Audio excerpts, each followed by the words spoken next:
NFL earthquake. The Baltimore Ravens reportedly dangled a mind-blowing $400 million deal to land Shedeur Sanders, and Coach Prime just said no. The entire league is asking, who walks away from that kind of money? Let me tell you something. How in the world they made a big deal out of Philly called us on draft day. They didn't mention that. I just let a cat out of the bag. Okay, no, it's good. I didn't know that. Yeah, okay. Who was it? Baltimore and the Browns. I heard this, yeah. And the Browns. They forget. Yes. I know. I played for Baltimore, so me and Ozzie are cool. So there you go. We understood that whole conversation, and he wanted to talk to Shedeur as well as he wanted to talk to me. And I put Shedeur on the phone, and Shedeur, I don't want to say how it went, but how in the world can somebody fault him for saying or thinking, why in the world would I go back up Lamar for 10 more years? Like, who comes in? Or Flacco's going to have no success. Like Coach Prime said, it's going to happen this season. Okay, we'll find out. That's a lot of, you're putting a lot of stake in Dylan Gabriel not succeeding, which so far in all the little regular season action he's had, he looked fine. What are we going to find out this season? Prime at the beginning of this, he's like, we're going to see this season. He thinks that Shedeur will see the field this season at some point. Well, he may, but it'll be for a team with 10 plus losses. Right. Also, that's the other part of it you're in. Draft Day 2024, and the Baltimore Ravens are on the phone with Deion Sanders, ready to offer his son, Shedeur, a backup spot behind two-time MVP Lamar Jackson. But here's where it gets absolutely wild. Deion and Shedeur said no to what could have been a $400 million development opportunity. And when I tell you the reason why, your jaw is going to hit the floor. Because what happened next changed everything we thought we knew about father-son NFL dynasties and exposed a mindset that has the entire league talking. Back up Lamar for 10 more years. Like, who comes in with that mindset? No, that's not where you want to go. If the goal is to be that guy and you want to be the player, right, and the quarterback, and you want to get that opportunity. Yeah, but where do these guys come from that sit on these platforms and say, "Oh, you should have sat in behind and learned the game and been what they develop"? When have the pros ever developed anybody? Yeah, it don't happen very often. By the time you get to the NFL, they expect you to know what you need. This isn't just about football. This is about pride, legacy, and a decision that could either make or break a young quarterback's career. Yo, what's good, family? You know I had to come straight to you with this one because the NFL world is absolutely losing its mind right now. And honestly, I can't blame them. We're talking about one of the most controversial decisions in recent draft history. And it all centers around Primetime himself and his son, Shedeur. Quarterback, and you think you're going to walk in and start immediately, you're delusional. Tom Brady sat for an entire year and a half before he got his opportunity to back up Breeze, and Mo Lewis knocking Drew Bledsoe out. So Breeze. That's number one. Number two, yeah, you want the best place to go play potentially. And that place is Baltimore to learn and get better. And why, like, if Philly called you, why didn't you want to go to Philly and learn behind Jalen Hurts, who runs all the time, and you could go back him up? And they're the Super Bowl champion. You don't want to go be in that environment? I don't know. So check this out. Deion just casually dropped this bomb like it was nothing. He's sitting there talking about how Baltimore called them on draft day. And not just to check in, but they were serious about bringing Shedeur in. And here's the kicker. Ozzie Newsome himself wanted to talk to both Deion and Shedeur. We're talking about a Hall of Fame executive, a legend who built championship teams, personally reaching out to the Sanders family. But then Deion says something that made my jaw drop. Shedeur, I don't want to say how it went, but how in the world can somebody fault him for saying or thinking, why in the world would I go back up Lamar for 10 more years? Hold up. Did this man really just say his son looked at sitting behind a two-time MVP like it was beneath him? Like, I get confidence, but this is Lamar Jackson we're talking about. The same Lamar who's about to command a $400 million contract extension. The same dude who revolutionized the quarterback position and has Baltimore locked and loaded for the next decade. Now look, I'm not here to hate on the Sanders family. Primetime is a legend, period. Mount Rushmore player, no debate. And Shedeur? That boy can ball, no question. But this decision got me scratching my head like a DJ at a house party. Think about it from Baltimore's perspective for a hot second. They've got Lamar in his prime, they're contenders every single year.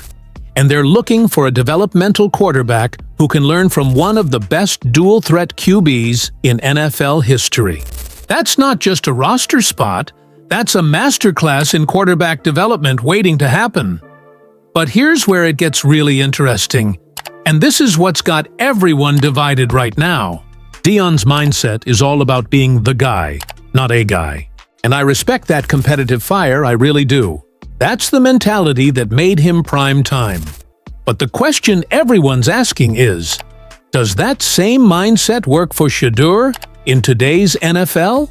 Let's keep it real about what happened on draft day. Shedeur went into that draft thinking he was going top 10, maybe even battling Caleb Williams for the #1 spot. The conversation was about him being the second quarterback taken, potentially challenging Cam Ward for that premium position. These were legitimate expectations based on his college production and combined performance. But then reality hit harder than a Ray Lewis blitz. Day 1 came and went. No Shedeur. Day 2 started ticking by, and suddenly, we're talking about a complete slide down the board. By the time teams were actually showing interest, we weren't talking about starting quarterback money anymore.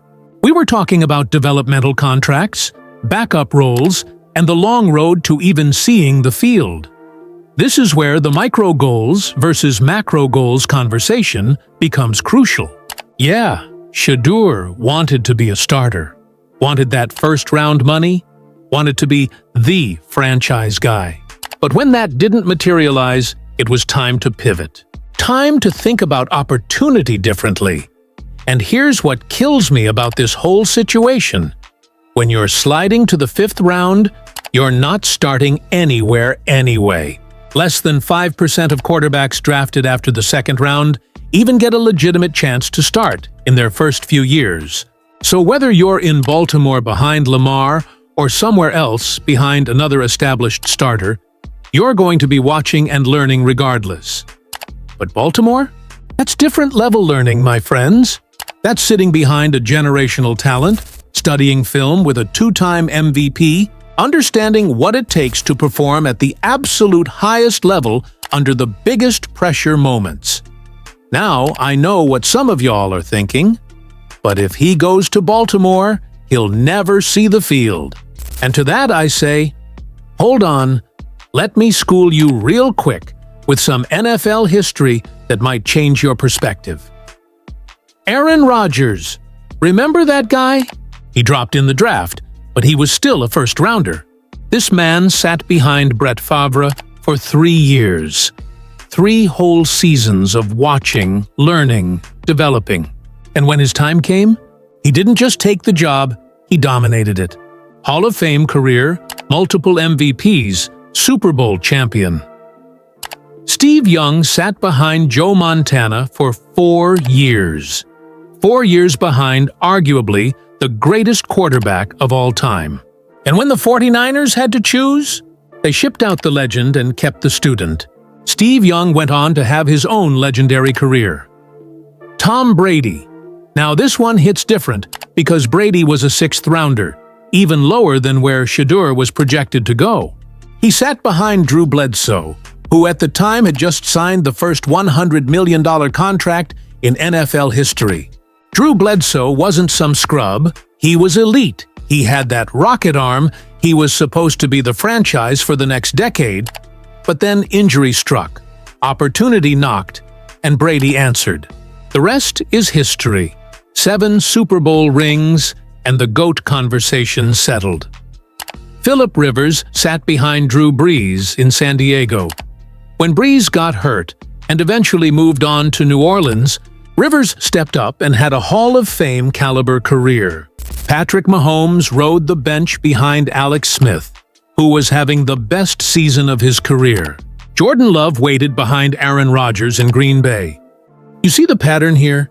These weren't just backups. These were quarterbacks who used their time to develop, to learn, to prepare for their moment.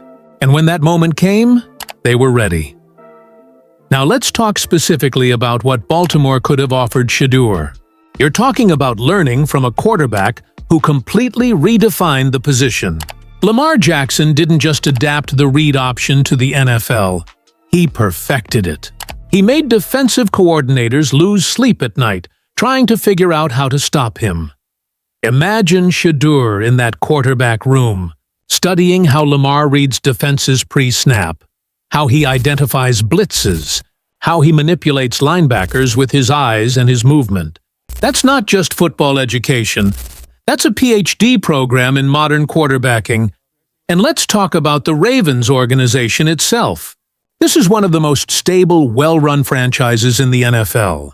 They've got a championship pedigree, they develop talent better than almost anyone, and they've got a coaching staff that knows how to maximize quarterback potential. But here's what really gets me excited about this missed opportunity.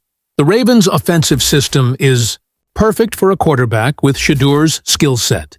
He's got the arm talent, the mobility, the football IQ. Sitting behind Lamar for 2 or 3 years, learning that system inside and out, could have set him up to be the perfect successor when Lamar's massive contract eventually becomes too much for Baltimore to handle. Think about it. Lamar's next contract is going to be historic. We're talking $400 million plus, probably making him the highest paid player in NFL history. But contracts that big create salary cap challenges. Windows close. Teams have to make tough decisions. If Shedeur had gone to Baltimore, learned the system, developed his skills, and proven he could run that offense, he could have been the guy they kept while trading Lamar for multiple first-round picks to a desperate franchise. That's not wishing injury on anybody. That's just smart business. But here's where this story gets really complex, and it's something that's been eating at me since I heard Deion break this down. Sometimes the mindset that made you successful isn't the mindset that's going to make your child successful. And that's a hard pill to swallow for any parent, especially one as accomplished as Primetime. Deion's mentality was always about being the best, being the guy, never accepting a backup role. That competitive fire, that refusal to be second to anyone. That's what made him Primetime. That's what put him in the Hall of Fame in 2 different sports. But the NFL in 2024 isn't the NFL that Deion dominated in the 90s. The league has evolved. The development paths have changed. And sometimes, the best route to stardom goes through the bench first. And this is what breaks my heart a little bit about this situation, because I genuinely believe Deion wants what's best for his son. Every father does. But sometimes what worked for us doesn't work for our kids, and recognizing that takes a different kind of wisdom. The analyst in the source material made a brilliant point about micro goals versus macro goals. Yeah, Shedeur's ultimate goal was to be a starting NFL quarterback. But when circumstances change, when the draft doesn't go your way, you've got to be flexible with how you get there. Here's what really bothers me about this whole situation. And it ties into something the source material touched on perfectly. There's this narrative out there that NFL teams develop quarterbacks, that they take raw talent and turn them into superstars. But that's not really how it works, is it? By the time you get to the NFL, teams expect you to know what you're doing. They'll teach you their playbook, sure, but development? Real development? That's mostly on you. That's film study. That's extra work with quarterbacks' coaches. That's learning from the guy ahead of you who's already figured it out. And that's exactly why the Baltimore situation was so perfect for Shedeur. He wouldn't have been relying on some coach to develop him. He would have been learning directly from Lamar Jackson, Watching how a two-time MVP prepares, how he studies, how he handles pressure, how he leads a team. That's the kind of development you can't get in a classroom or from a position coach. That's mentorship from someone who's actually done it at the highest level. But instead of embracing that opportunity, the Sanders family looked at it like it was settling. Like sitting behind greatness was somehow beneath them. And I get it. I understand that mindset. When you've been elite your whole life, when you've been the guy at every level, accepting a backup role feels like defeat. So where does this leave Shedeur now? He ended up going undrafted, eventually signing with the Cowboys as an undrafted free agent. And look, Dallas isn't a bad landing spot. They've got their own development program, their own veteran quarterbacks he can learn from. But here's the thing that keeps me up at night thinking about this situation. What if he had gone to Baltimore? What if he had swallowed his pride, embraced the backup role, and spent 3 years learning from one of the most dynamic quarterbacks in the league? We might be talking about him completely differently right now. Instead of an undrafted free agent fighting for a roster spot, he could have been a third-year player with 3 years of NFL development under his belt. 3 years of learning from a two-time MVP. 3 years of preparation for his moment, and his moment would have come. It always does in the NFL. Injuries happen. Contracts become too expensive. Teams make changes. But when that moment came, he would have been ready. This whole situation highlights something bigger about success in the NFL, something that goes beyond just the Sanders family. It's about understanding that there are multiple paths to greatness, and sometimes the path that looks like a step backward is actually the path that takes you furthest forward. Every single one of those legendary quarterbacks I mentioned earlier, Rodgers, Young, Brady, Rivers, Mahomes, Love, they all had to make peace with not being the guy immediately. They all had to embrace the process, trust the development, and wait for their opportunity. And here's what's crazy. Most of them became better quarterbacks because of that waiting period. They learned things sitting on the bench that they never would have learned if they had been thrown into the fire immediately. Brady learned pocket presence from Bledsoe. Rodgers learned accuracy and decision-making from Favre. Young learned how to read defenses from Montana. That wasn't time wasted. That was education that made them legends. So, what's the lesson here?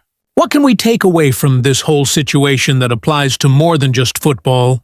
Sometimes the best opportunities don't look like opportunities at first glance. Sometimes growth requires patience. Sometimes learning from someone better than you is more valuable than being the immediate star. And for parents out there, sometimes the mindset that made you successful isn't the exact same mindset your children need. The world changes, the game evolves, and success in one era doesn't always translate directly to success in the next. That doesn't make Deion wrong for having that competitive fire. That mindset made him who he is. But it might mean that Shedeur needed a different approach, a different path to reach his own version of greatness. From Baltimore's side, this had to be frustrating as hell. Here they are, offering a legitimate development opportunity with one of the best quarterbacks in the league, in one of the most stable organizations in the NFL, and they get turned down because the player doesn't want to be a backup. But you know what? The Ravens moved on. They found other developmental quarterbacks. They continued building their team around Lamar, and they're still contenders. That's what good organizations do. They don't let one player's decision derail their entire plan. Look, at the end of the day, this is still a developing story. Shedeur is young, he's talented, and he's got time to prove that his family made the right decision. Maybe bypassing Baltimore was the right move. Maybe he'll develop faster, getting actual playing time somewhere else. Maybe the Sanders family knows something the rest of us don't. But what we can't ignore is the precedent, the history, the blueprint that's been laid out by successful quarterbacks for decades. And that blueprint usually involves patience, development, and learning from someone who's already conquered the mountain you're trying to climb. The NFL is watching this situation closely because it represents a bigger conversation about player development, about patience versus instant gratification, about the role of family in professional decisions. And honestly, that's what makes this story so compelling. This isn't just about one draft pick or one family's decision. This is about the future of how young quarterbacks approach their careers, how they balance ambition with opportunity, how they define success in the modern NFL. What do you think? Was Deion right to advise his son to avoid Baltimore? Or did they miss out on a generational opportunity to learn from greatness? Drop your thoughts in the comments because this conversation is far from over. And if you're loving this deep dive into the stories that really matter in the NFL, smash that subscribe button and hit the notification bell. We're bringing you the real talk, the insider perspective, and the analysis you won't get anywhere else. Let's keep this conversation going. Subscribe now and join the family.